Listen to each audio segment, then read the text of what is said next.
Good day everyone, my name is Andrew L. Ringor. I am from BPED 1C, and what I'm going to discuss is all about the history and legal basis of NSTP. So, what is NSTP? NSTP, or the National Service Training Program, is a civic education and defense preparedness program student instituted by the government of the Philippines on 23 July 2001 by virtue of Republic Act 9163, otherwise known as the National Service Training Program Act of 2001. Next is the history and legal basis of NSTP. The National Service Training Program, or NSTP, was implemented by the University of the Philippines, Diliman, in accordance with the Republic Act 9163, an act establishing the National Service Training Program for tertiary level students, enabling the governments to create a program that will encourage the youth to actively participate in civic welfare and literacy initiatives, as well as defend the country in times of war. It was, however, only in 2011 that UP Diliman paid attention to unifying the different NSTP initiatives of various colleges and units. After the creation of the Office of the Director of NSTP and the appointment of an NSTP coordinator for UP Diliman, the NSTP Diliman was officially established by virtue of a decision made by the Board of Regents during its 1288 BOR meeting on June 20, 2013. It functions that are administer, manage, and coordinate all NSTP offerings and activities in UP Diliman in accordance with RA 9163 of 2001 and its duly approved implementing rules and regulations. In 2016, following a recognition of the Office of the Vice Chancellor for Academic Affairs, the NSTP Diliman was created to be headed by a director of a deputy director for National Service Reserves Corp, or NSRC. Next, the three components of NSTP. The first one is the ROTC, or the Reserve Officer Training Corps.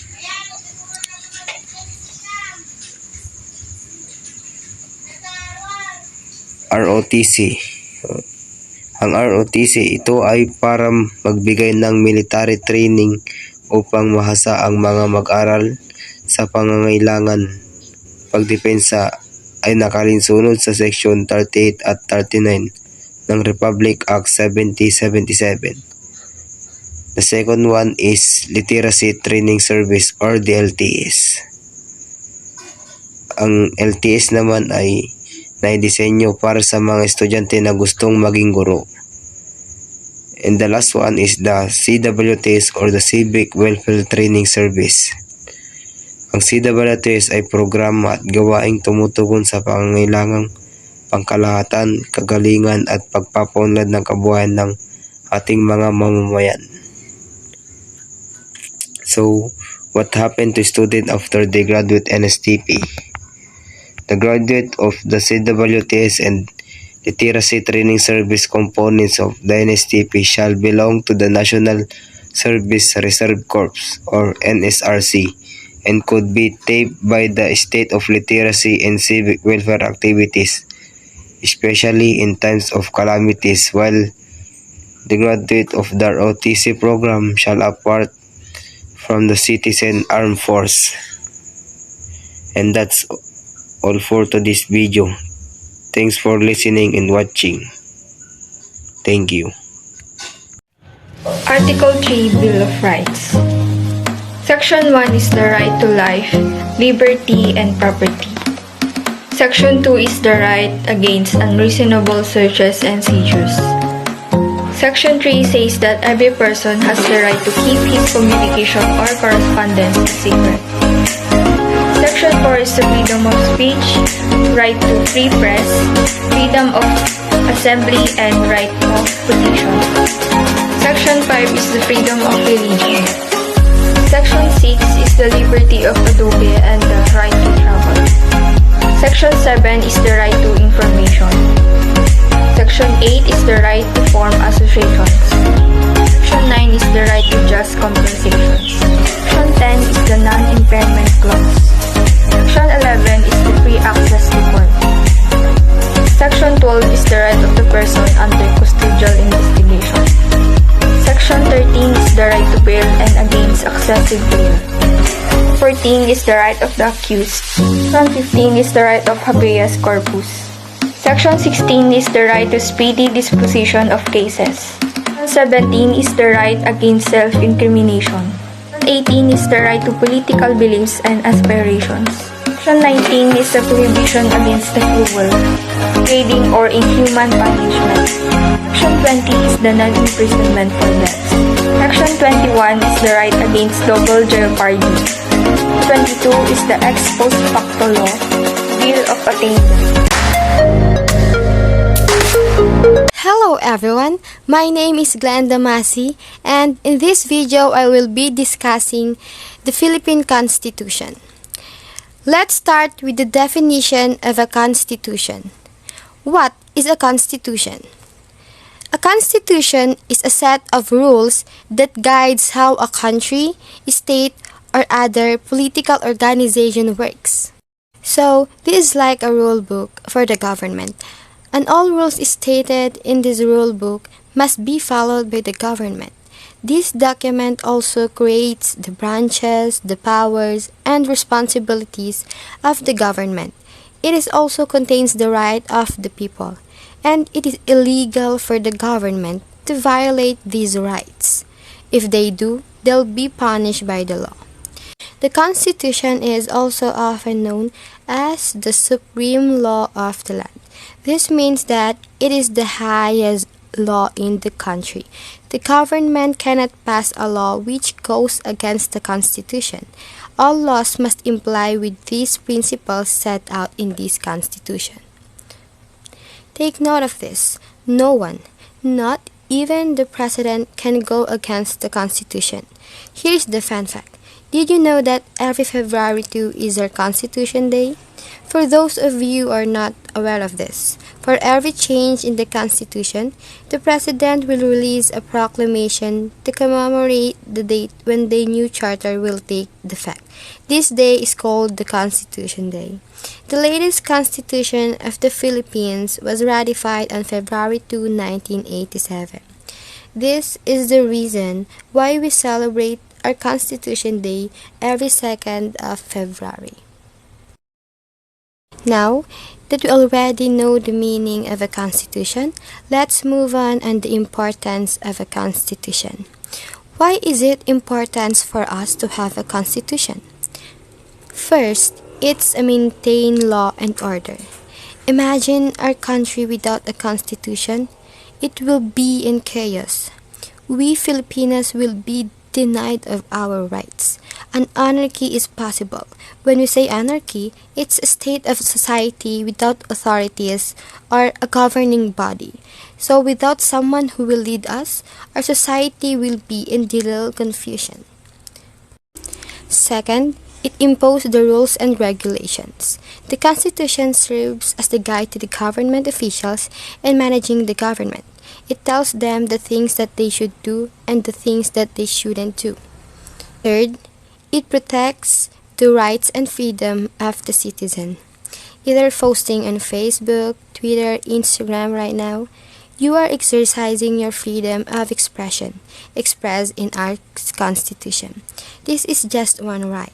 There are rights that we can enjoy because of the Constitution. So, we really need to be thankful to our Constitution. Fourth, it limits the power of the government. Without a constitution, officials will take advantage and the government will function according to its will. So, it is a must for us to have a constitution. After knowing the importance of a constitution, let's proceed to the preamble of the Philippine Constitution. Preamble. The 1987 Philippine Constitution.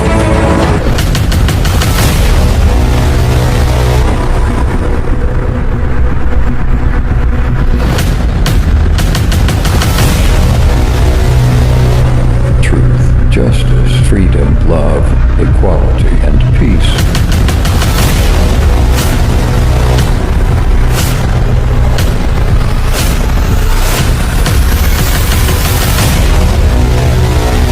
We, the sovereign Filipino people, imploring the aid of Almighty God in order to build a just and humane society and establish a government that shall embody our ideals and aspirations, promote the common good, conserve and develop our patrimony, and secure to ourselves and our posterity the blessings of independence and democracy under the rule of law and the regime of truth, justice, freedom, love, equality, and peace, do ordain and promulgate this Constitution.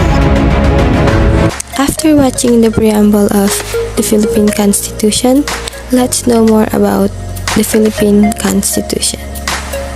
A country is run with a government, judicial bodies, its people, and most importantly, by the Constitution. The Constitution serves as the backbone of the country. Without it, the law and jurisdiction will not hold up and fall apart in no time, but they are meant to stand strong. The Constitution is the embodiment of fundamental regulations and principles according to which the country, state, its people are supposed to work. Section 1 of the Philippine Constitution provides that the following are the citizens of the Philippines. Number 1. Those who are citizens of the Philippines at the time of the adoption of the Constitution. Number 2. Those whose fathers or mothers are citizens of the Philippines. Number 3. Those born before January 17, 1973 of Filipino mothers who elect the Philippine citizenship upon reaching the age of majority. And number 4. Those who are naturalized in accordance with law. For every right, there is always corresponding responsibility.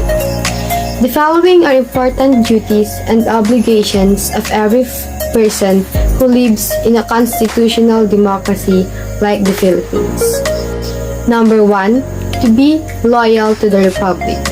Number 2, to defend the state. Number 3, to contribute to development and welfare of the state. Number 4, to uphold the Constitution and obey the laws. Number 5, to cooperate with duty constituted authorities. Number 6, to exercise rights responsibly and with due regard for the right of others. Number 7, to engage in gainful work. And number 8, to register and vote.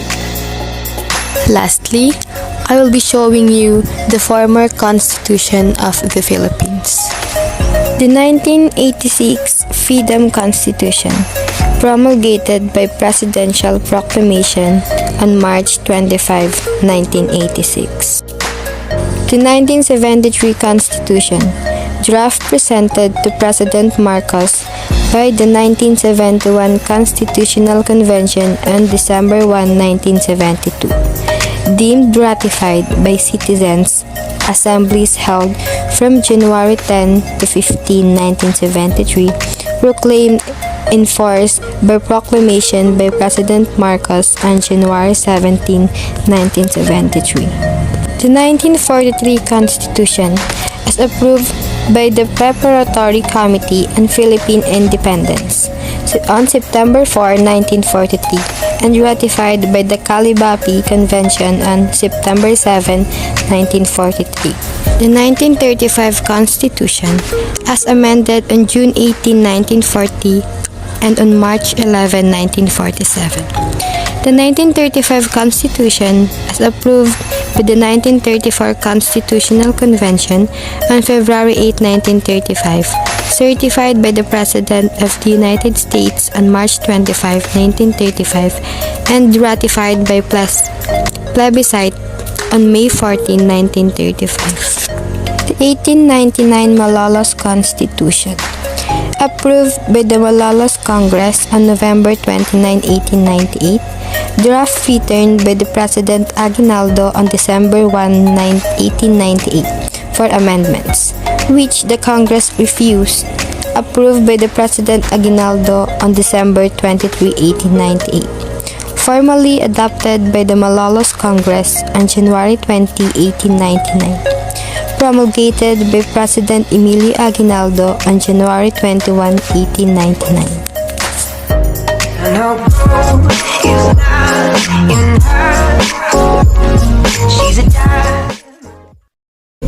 Good day everyone, I am Angelica Ligaspina from BPED 1C, and for today's video, I am going to discuss with you about United Nations. But before that, let me ask you two questions. So these are my questions. So what is United Nations? The United Nations is an international governing body formed in 1945 to increase political and economic cooperation among its member countries. So the second question is, what is human rights? So these are defined as all those rights which are essential for the protection and maintenance of dignity for individuals and create conditions in which every human being can develop his personality to the full extent may be termed as human rights. United Nations Principles on Human Rights. The United Nations founding mission in 1945 was to prevent the scourge of war and advance human rights and dignity. Today, the UN remains on the front lines of preventing and responding to conflicts, emergencies, and human rights violations.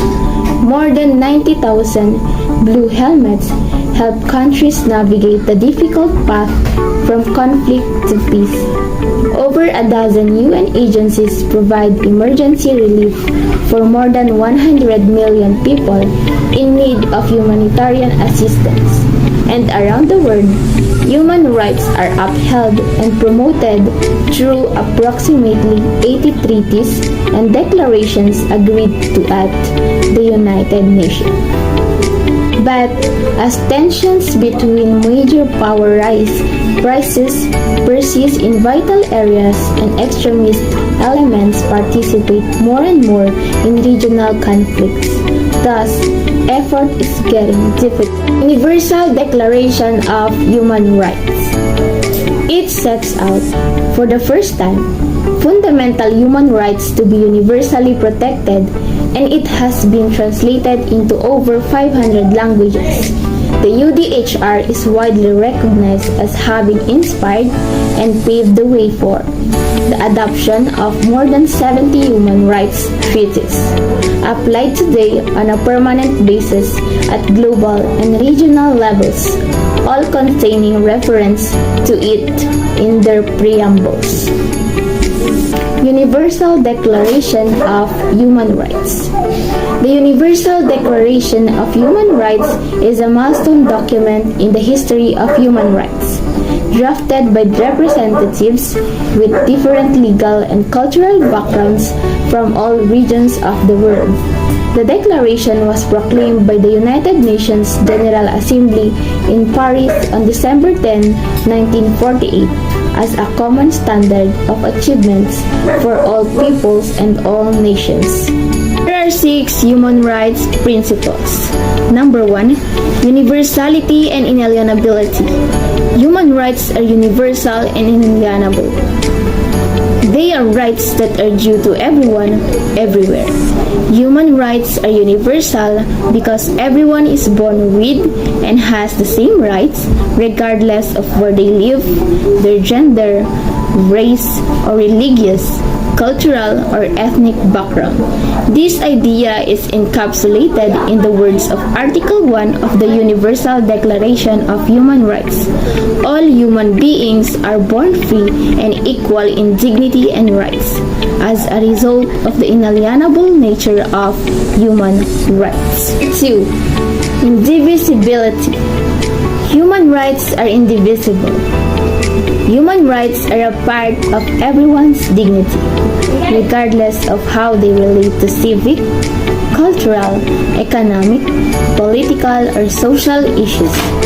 As a result, there is no hierarchy of human rights. They are all equal in standing. Every time one right is denied, it always makes it harder to exercise the others. As a result, other rights, such as the right to education or to a healthy body of water, cannot be sacrificed in order to satisfy everyone's need for a reasonable level of living. Number 3. Interdependence and interrelatedness. Human rights are interdependent and interrelated. Each one assists in attainment of a person's human dignity by meeting his or her requirements for development, bodily well-being, psychological support, and spiritual fulfillment. A right's fulfillment frequently depends entirely or partially on the fulfillment of other rights. For instance, in some cases, the realization of the right to health may be dependent upon the realization of the right to development, education, or information. Number 4. Equality and non-discrimination. All individuals are equal as human beings, and by virtue of the inherent dignity of each human person. Therefore, no one shall be subjected to discrimination on the grounds of race, color, ethnicity, gender, age, language, sexual orientation, religion, political opinion, national, social, or geographic origin, disability, property, birth, or any as defined by human institutions. Number 5. Participation and inclusion. All people have the right to participate in and access information relating to the decision-making processes that affect their lives and well-being. Communities, civil society, minorities, women, young people, indigenous peoples, and other identified groups must actively participate in rights-based approaches. Lastly, the number 6. Accountability and rule of law. States and other duty bearers are answerable for the observance of human rights. In this sense, they must adhere to the legal requirements and guidelines outlined in international human rights accords. If they don't, dissatisfied rights holders have the right to file a lawsuit for adequate compensation before a court or other arbitrator who is qualified, following the legal guidelines and processes.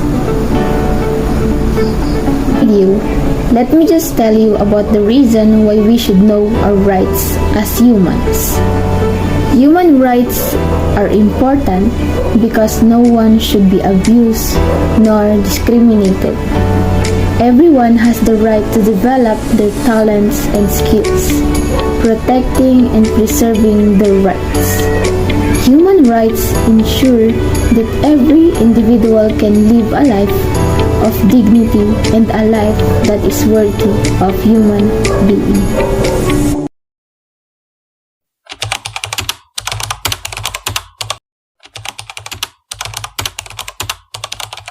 So, in conduct of flag raising ceremony, we have 11 sections that are related to our topic. So, in conduct of flag raising ceremony, we have the first section, which is section 18, that is, all of offices and educational institutions should conduct the flag raising ceremony every Monday and flag lowering every Friday afternoon. So the second section is section 21, which is during the flag raising ceremony, the assembly shall stand and facing the flag when the first note of the anthem is heard for respect to our Philippine flag. So the third section is section 22, which is during the flag lowering, the flag shall be lowered solemnly and slowly. So we have the fourth section, which is section 23, which is the flag should be flown as half-mast, a sign of mourning for the people who have responsibilities to our society for respect. So the next section is section 24, that the flag used to cover casket of the honored death of military or veterans who die service to our nation. The flag would place at the casket, which is the white triangle shall be at the head and the blue shall be covered at the right side of the casket. So the next section is section 25, which is the pledge of flag, which is the symbolize it to the respect to our flag and honor. So the next section is section 26, the G flag days from the May 28 to June 12, that all of public and private establishment could display a flag to their respected area. So the next section is section 34. It shall be prohibited. So we have different types na bawals gawin sa Philippine flag. The next section is section 35, the national anthem, which is entitled Lupang Hinirang. The section is section 36, the national anthem shall always be sung in national language, which is Filipino, with or without the country.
The good citizenship values of Filipino have integrity, respect, responsibility, understanding, tolerance, and inclusion. The word value has its root in the Latin word valere, which means to be strong and vigorous. The values of the society would be the standards or principles for which an act is judged to be what is right or wrong, correct or incorrect. We can say that the values are those which are considered by the society as desirable and important and have attained the status as moral impetus behind every action of each member, geared towards a desired end or goal. The basic unit of the Philippine society is the family. In Article 15, Section 1 of the said Constitution provides that the state recognizes the Filipino family as the foundation of the nation. The four good citizenship values to be found in the national motto of the Philippines: di makadiyos, makatao, makakalikasan, at makabansa. Good morning everyone. I am Christine Dayan Albrinya from BPED 1C. For today's video, I'll be discussing the voter citizenship education. History of election in the Philippines. The start of election in the Philippines happened in the First Republic under Malala's constitution where only rich male are allowed to vote. Why participate in election? Why registered to vote? Voting is the core of our democracy. History of electoral politics in the Philippines is blighted with cases of foul methods used by protagonists to win votes.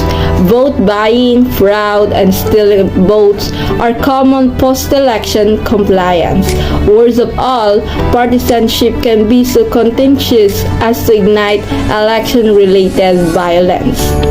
Voter education typically addresses voters' motivation and preparedness to participate fully in elections.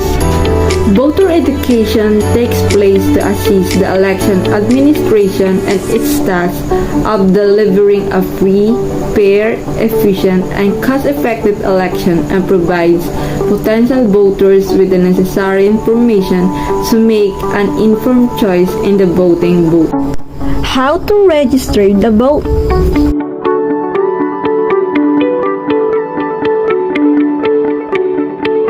Once you are in the Comelec office, you are going to submit your application and get your biometrics taken.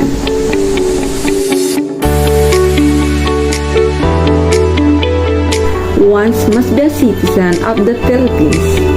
One must be at least 18 years of age, except for Sangguniang Kabataan election. You have been a resident of the Philippines for at least a year. How to complete a ballot papers?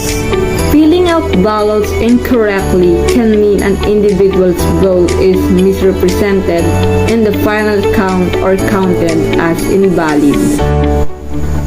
Therefore, clearly demonstrating how ballots are to be correctly filled out is essential.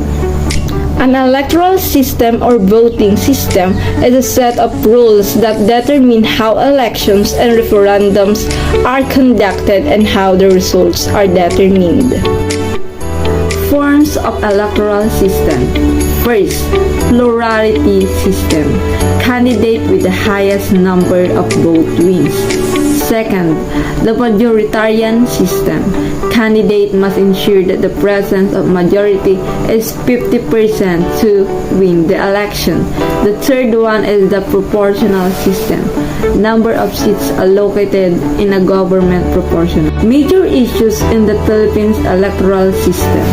First, there's elitism and personality-oriented politics, which means only selected numbers of individuals with political machinery, dynasty funding, or any combination of the three is equipped to win.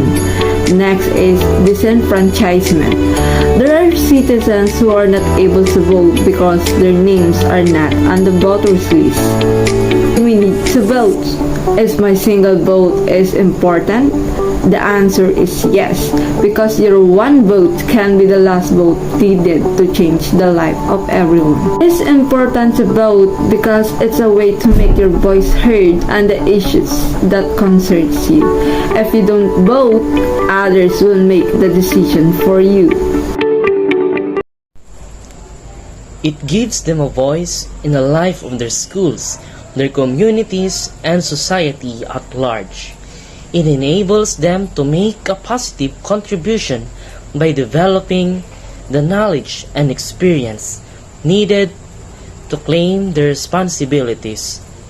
It prepares them for the challenges and opportunities of adult and working life.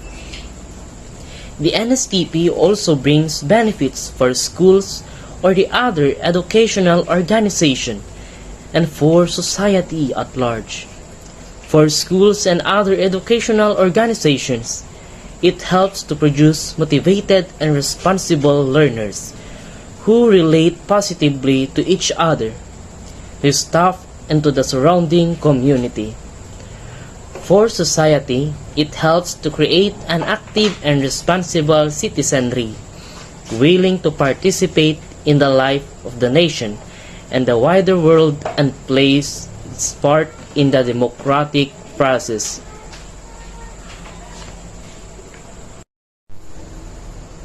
Citizenship Training Program wherein it develops our characters to become more mindful of our responsibilities, rights, and roles in the society. In this chapter, you can learn a citizenship education which gives people the knowledge and skills to understand, challenge, and engage with democratic society, including politics, media, civil society, economy, and the law. Democracies need active, informed, and responsible citizens who are willing and able to take responsibility for themselves and their communities and contribute to the political process. Through National Service Training Program, or NSTP education, the student will help to develop self-confidence and a sense of agency, and successfully deal with life changes and challenges such as bullying and discrimination. The Flag and Heraldic Code of the Philippines. Republic Act No. 8491, an act prescribing the code of the national flag, anthem, motto, coat of arms, and other heraldic items and devices of the Philippines. Section 2. Reverence and respect shall at all times be accorded the flag, the anthem, and other national symbols, which embody the national ideals and traditions, and which express the principles of sovereignty and national solidarity. The heraldic items and devices shall seek to manifest the national virtues and to inculcate in the minds and hearts of our people a just pride in their native land, fitting respect and affection for the national flag and anthem, and the proper use of national motto, coat of arms, and other heraldic items and devices. Design of the national flag. Section 4. The flag of the Philippines shall be blue, white, and red, with an 8-rayed golden yellow sun and 3 5-pointed stars, as consecrated and honored by the people. Hoisting and display of the national flag. Section 5. The flag shall be displayed in all public buildings, official residence public plazas, and institutions of learning every day throughout the year. Section 6. The flag shall be permanently hoisted day and night throughout the year, in front of the following: at Malacanang Palace, Congress of the Philippines Building, Supreme Court Building, Rizal Monument in Luneta, Manila, Aguinaldo Shrine in Kawit, Cavite, Barasawain Shrine in Malolos, Bulacan, Tomb of the Unknown Soldier, Libingan ng mga Bayani, Mausoleo de los Veteranos de la Revolution, and all the international ports of entry. Section 7. The flag shall also be displayed in private buildings, in residences, or raised in the open flag stops in front of said buildings every April 9, Araw ng Kagitingan, May 1, Labor Day, May 28, National Flag Day, June 12, Independence Day, last Sunday of August, National Heroes Day, November 30, Bonifacio Day, and December 30, Rizal Day, and on such other days as may be declared by the President and our local chief executives. Section 8. All government agencies and instrumentalities and local government offices, government-owned corporations, and local government units are enjoined to observe Flag Day with appropriate ceremonies. Section 9. The flag shall be flown on merchant ships of Philippine registry of more than 1,000 gross tons and on all naval vessels. Section 10. The flag, if flown from a flagpole, shall have its blue field on top in time of peace and the red field on top in time of war. If in a hanging position, the blue field shall be to the right, left of the observer in time of peace, and the red field to the right, left of the observer in time of war. Section 11. If on stage or platform or government office, the flag shall be at the left, facing the stage, or the left of the office upon entering. Section 13. When displayed with another flag, the Philippine flag shall be on the right of the other flag. If there is a line of other flags, the Philippine flag shall be in the middle of the line. Section 14. A flag worn out through wear and tear shall not be thrown away. It shall be solemnly burned to avoid misuse or desecration. The flag shall be replaced immediately when it begins to show signs of wear and tear. Section 15. The flag shall be raised at sunrise and lowered at sunset. It shall be on the mast at the start of official office hours. Shall remain flying throughout the day.